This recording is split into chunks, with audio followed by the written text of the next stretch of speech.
Dito sa Quezon City, ang mga punong ito, sa pangalan na lang ng kalye, karaniwang makikita.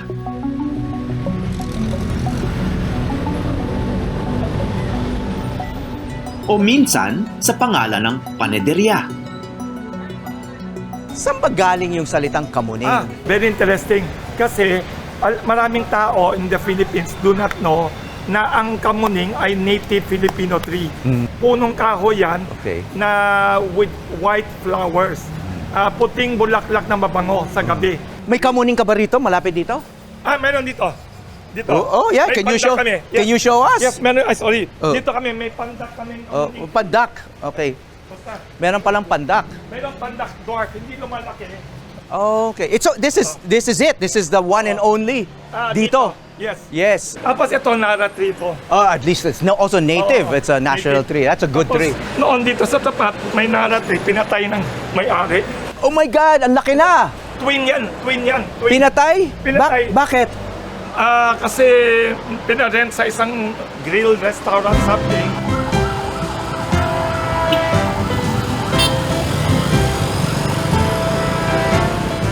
Nandito ako ngayon sa kanto ng Anonas at Lanzones. Dalawang kalsada rito sa Quezon City na ipinangalan sa mga puno. Makikita natin dito sa mapa na maraming kalsada rin dito na ipinangalan sa puno katulad ng Marang, Naranghita, Paho, Aranga, Anubing, Apitong, Amugis, Akle, Almasiga, Nara, etc. No? Ang karamihan nito ay native sa Pilipinas at may mga endemic trees pa. Pero ang karamihan na to bihira nang makita, hindi lang sa Quezon City, pero sa buong Pilipinas. May kilala palang lungsod na pangalan din ng puno. Doon kami patungo.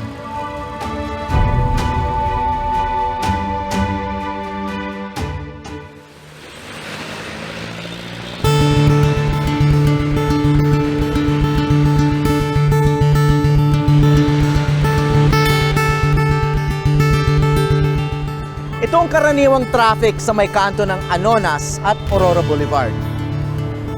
Iiwasan natin yan.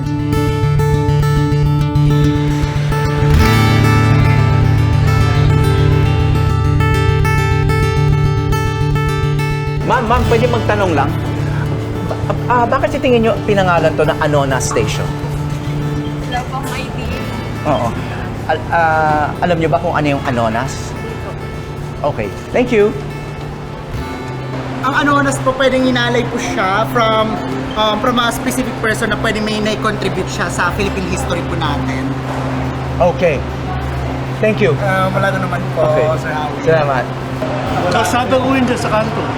Okay. Bukod doon, Hindi ko ano na siya? alam kung ano yung Paano naging Anonas Street yung Anonas Street?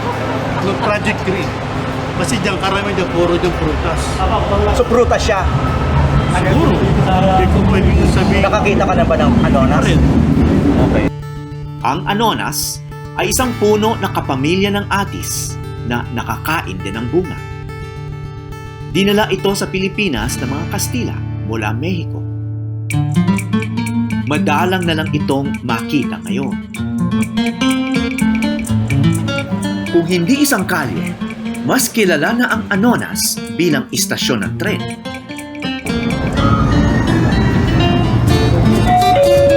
Arriving at Santolan Terminal Station. Paparating na sa Santolan Terminal Station.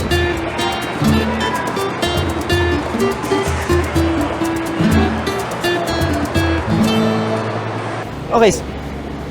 Sumakay tayo sa Anonas, tapos dito tayo bumaba. So, magaling yung salitang Santolan? Siguro po sa Barangay Santolan na Pero bago siya naging barangay, ano ba yung Santolan? Hindi ko po alam. Parang sa puno ng puno ata ng Santol.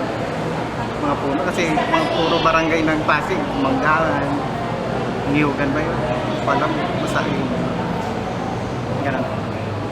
Good answer. Thank you. Thank you.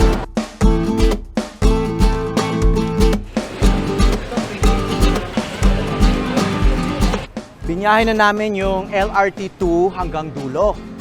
Sumakay kami ng Anonas, umang kami ng Katipunan, tumigil kami sandali sa Santolan, dumaan ng Marikina, Pasig, at nandito na tayo sa Antipolo.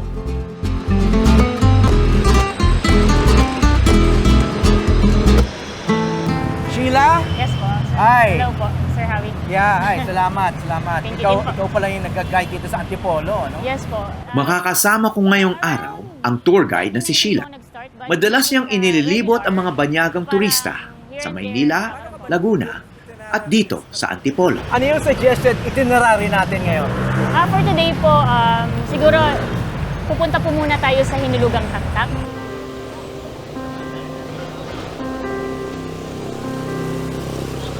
Okay, wow. Good morning! Good morning. Paalala lang po.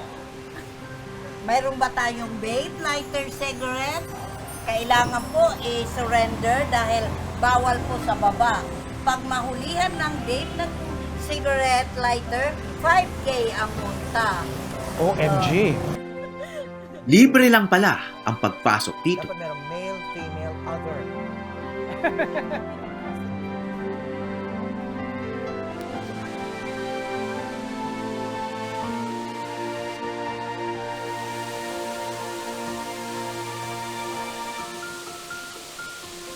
Isa ito sa pinakaunang tourist destination sa bansa, pero ngayon ko lang nakita. At may napansin akong malaking pagbabago na nagaganap.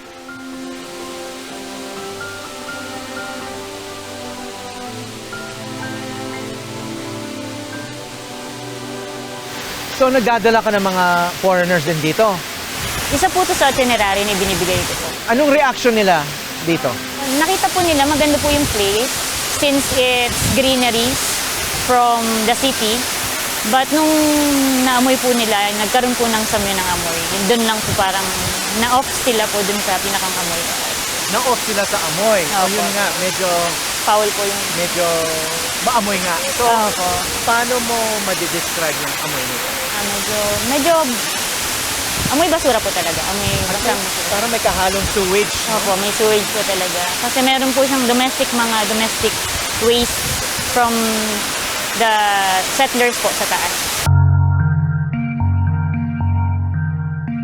Bago pa man napuno ng gusali ang Antipolo, sikat ng pasyalan ang Hinulugang Taktak.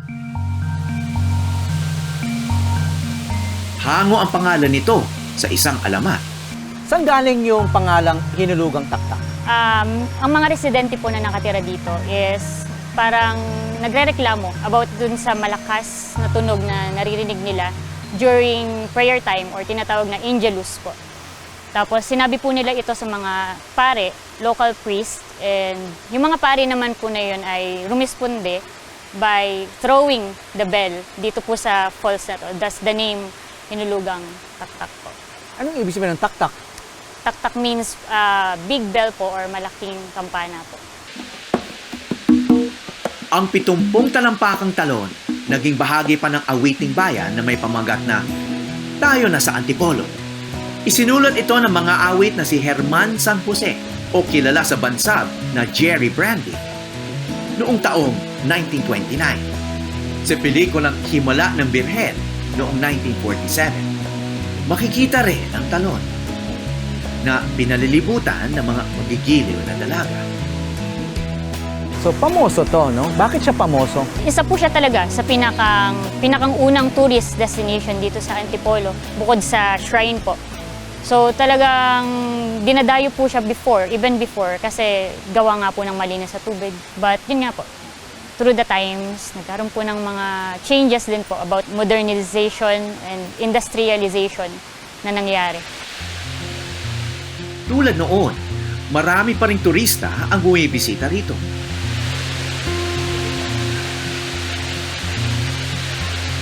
Napanatili kasi ang luntiang kapaligiran sa parke,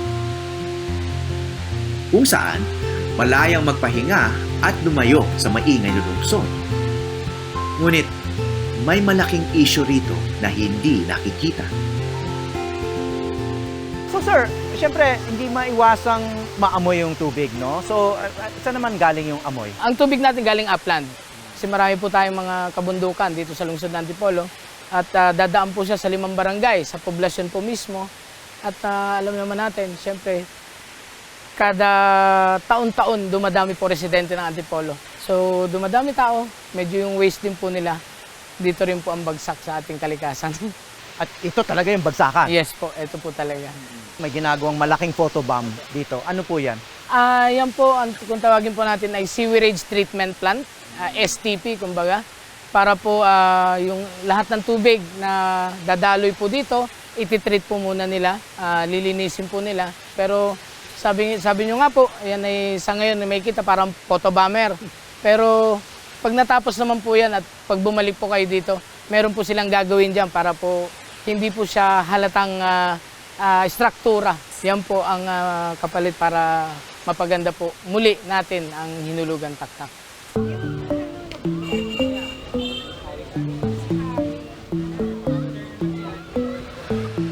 Walang traffic na paraan para makarating dito noon.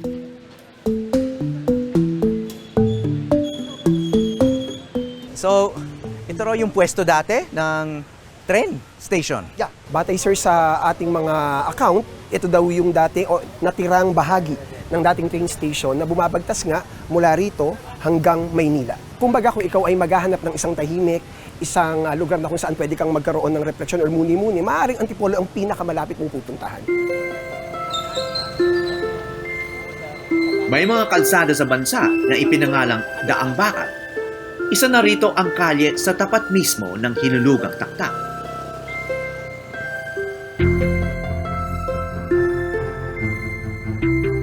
Bakit naging Daang Bakal ito? Well, historically, sinasabi natin na maraming bahagi o lugar sa Pilipinas ang may daang bakal dahil ito ay dating train station. Sa makatuwid ito ay nagsimulang train o intensyon ng mga Amerikano, that was 1907, na mapapalaganap yung mass transportation. Manila, doon magtatapos. Sa makatuwid ito ay dating train station. So may riles May dati riles, ito. oo, sa bahaging ito. Oo. So in other words, kung nasa downtown Manila ka, may paraan para makarating dito sa Hinulugang Taktak sa pamamagitan ng tren. So ano nangyari dito sa Daang Bakal? Well, batay sa mga historians, batay sa records na makikita natin sa iba't ibang pamantasan, ay hindi nagtagal lamang ito at walang 10 taon. By 1917, it was finished in 1907. By 1917, dahil sa kakulangan doon sa operating expenses, hindi makuha yung kaukulang kita para sa pagpapanatili nitong mass transport system na ito ay nagsara. Parang panaginip lang ngayon ang karanasan ng mga taga-Maynila noon. Na pagbaba ng tren ay nasa isang magandang talon ka na. Tulad ng kalinisan ng Hinulugang Taktak at ang madali ang pagbiyahe dito sa tren. Tila naglaho na ang puno na ipinangalan sa lungsod ng Antipolo. Nasaan na ang punong Tipolo? Malapit lang sa Hinulugang Taktak ang dinarayo na mas marami pa. Ito ang pamosong Katedral ng Antipolo. Nakanlungan naman ang dinarayo ng maraming namamanata taon-taon. Patron ng mga biyahero, kaya ang mga OFW, maging mga may bagong sasakyan, nagpapabasbas dito. Yan siya. Sa kanyang diary, inalala ni Jose Rizal ang pagpunta ng kanyang pamilya sa simbahan sa Antipolo.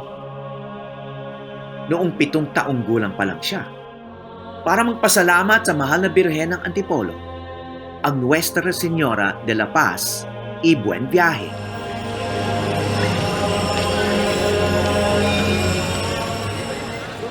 Ang malalim na pananampalataya sa Birhen, makikita sa paglipas ng panahon. Enero taong 2024, ipinroklama ng Vatican ang Antipolo Cathedral bilang International Shrine of Our Lady of Peace and Good Voyage. Ang kauna-unahang international shrine sa bansa at sa buong Timog Silangang Asya. Malaki po yung binibigay na influence ng pinakang church na ito sa Antipolo, sa pinakang kabuuan ng Antipolo po. Since ito po talaga yung dinadayo ng mga tao. Sa ating Amang nasa langit, sa panalangin itinuro ng Panginoong Yesus. Dito pala namin malalaman ang pinagmulan ang pangalan ng lungsod. So, that's the original. That's the From original 1626. image na Nadala ni 1620. Governor General Tabora. Yes. Hindi to that- replica. Hindi replica. Ayan ang original na Wow. image na Oo. Antipolo. Sa taas ng altar, ang mahal na birhen ng Antipolo ay nakatungtong sa isang pedestal. Isang sagradong kahoy na gawa sa punong tipolo. Before dumating dito ang mahal na birhen ng Antipolo, ang tawag na talaga dito ay Antipolo bilang isang lugar. At ang Antipolo, parang galing yan sa salitang ang tipolo.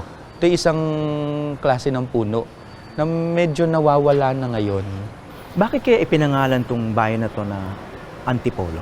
Ito yung pinaka maraming species ng puno ng tipolo during that time. Ayon kay Father Kit Buenaventura, ang birhen at ang puno ng tipolo may malalim palang koneksyon. Dahil nga parang ginagamit lagi ang imahen sa paglalakbay, sa paglalayag ng galyon. Itong mahal na birhen, napapansin nila nawawala. Nawawala dito sa simbahan at natatagpuan kadalasan sa puno ng tipolo. Kumbaga, sagrado rin yung puno. Oo. Hindi lang yung birhen.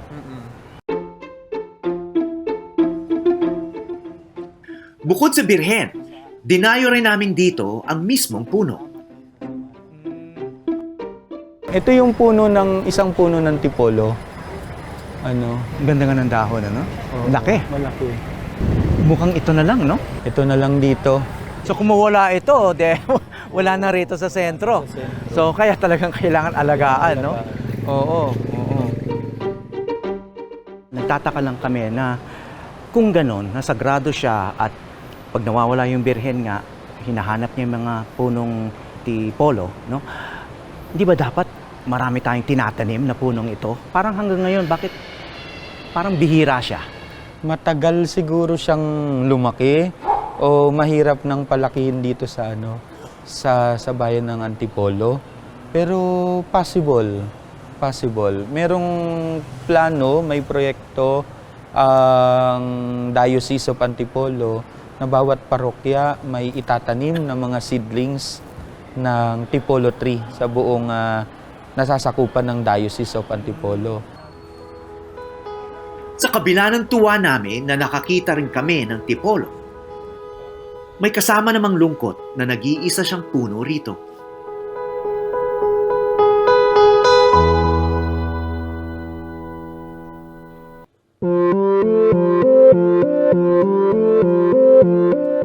Itinuloy namin ang paghahanap ng tipolo at dito kami nagawi. Isang nakamamanghang museo sa Antipolo ng Philippine Contemporary Art.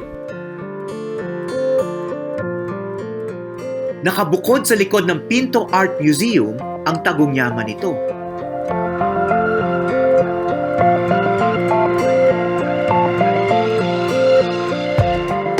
Isang gubat sa gitna ng lungsod at isang bukod-tanging arboretum o sanktuaryo ng mga katutubong halaman at puno ng Pilipinas.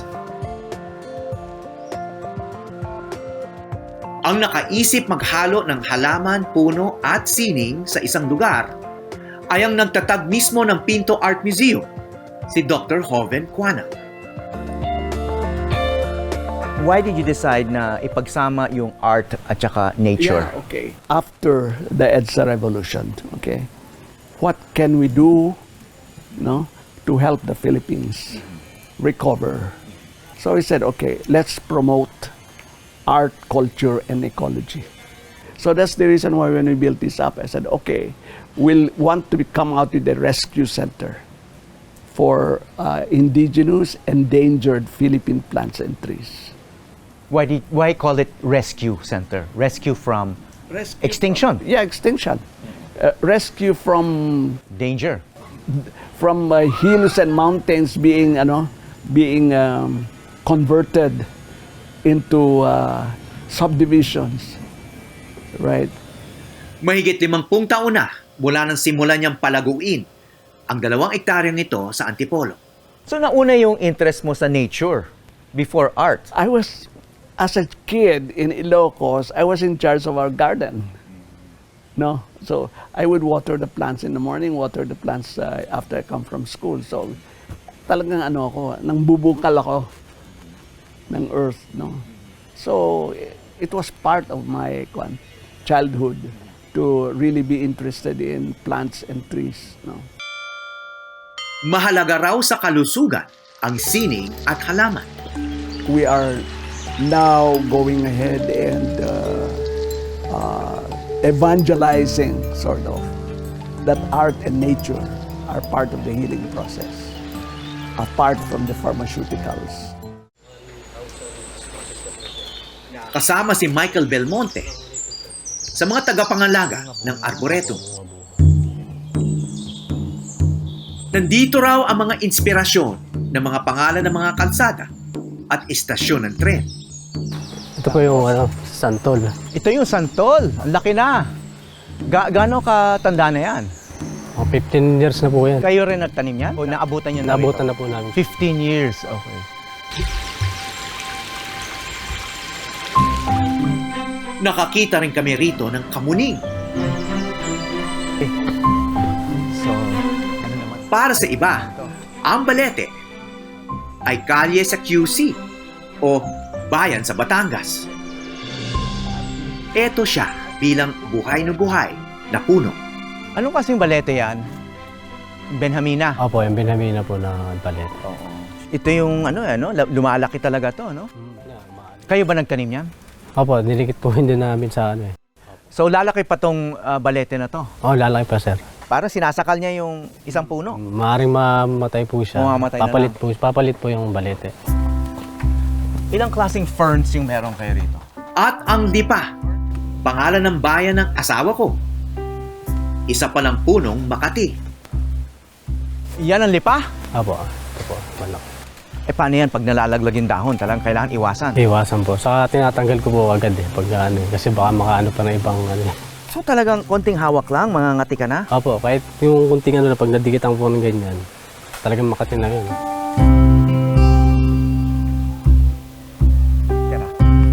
Ganda ng ugat na to, Ano to? Sa wakas, ang dinayo namin dito Kung baga pandan. Opo. na may kalahing nakalaga sa katedral. At ito ang? Tipolo. Ito yung Tipolo tree. Tipolo tree. Dito malaya siyang lumaki at huminga ng malinis na hangin kasama ang marami pang katutubong puno. So, sa wakas, no? Ito yung talagang El Grande na Tipolo tree na makikita mo sa gubat. Opo. Ilang taon na to? Mga 20 years na po siguro. 20 years na. So kayo rin nagtanim, si Ronald din nagtanim? Naabutan na po namin dito. Naabutan nyo na? Opo. So, noon-noon pa, meron na niyan dito? Opo, meron na talaga siya. These are the original Tipolo trees, which is fabled to be the site where the Virgin appeared. No? Ang daming Tipolo tree dito nung araw, they just grew wild. Wild. Oo, pagkatapos kinakat nila because of subdivision. How do you see the connection now between your interest in art and nature? Kasi dito parang the best art is coming from nature. Okay? The best. I mean, the inspiration actually comes from nature. The forms that artists paint, actually, if you look at it, no, they're from nature.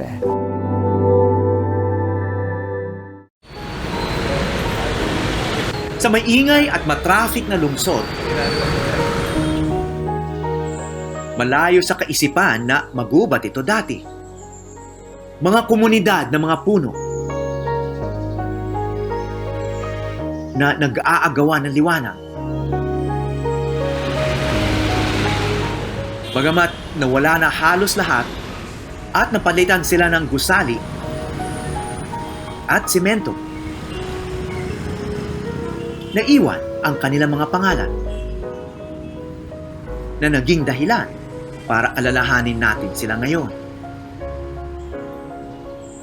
Sa paglalakad namin sa mga nalalabing munting paraiso na mapuno pa, nabuhay ang isang pangarap na sa ating mga lungsod, ang mga puno at halaman ay hindi na balakid, kundi kaakibat ng kahit anong nilikha ng tao. Ako si Howie Severino at ito ang Eyewitness.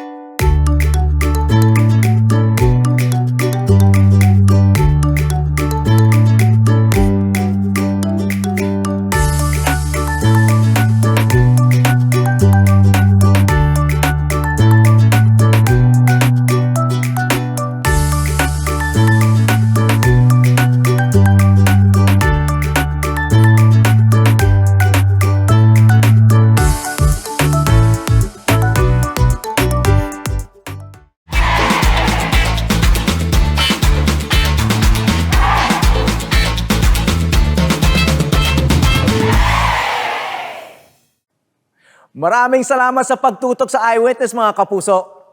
Ano masasabi niyo sa dokumentaryong ito? I-comment na yan at mag-subscribe sa GMA Public Affairs YouTube channel.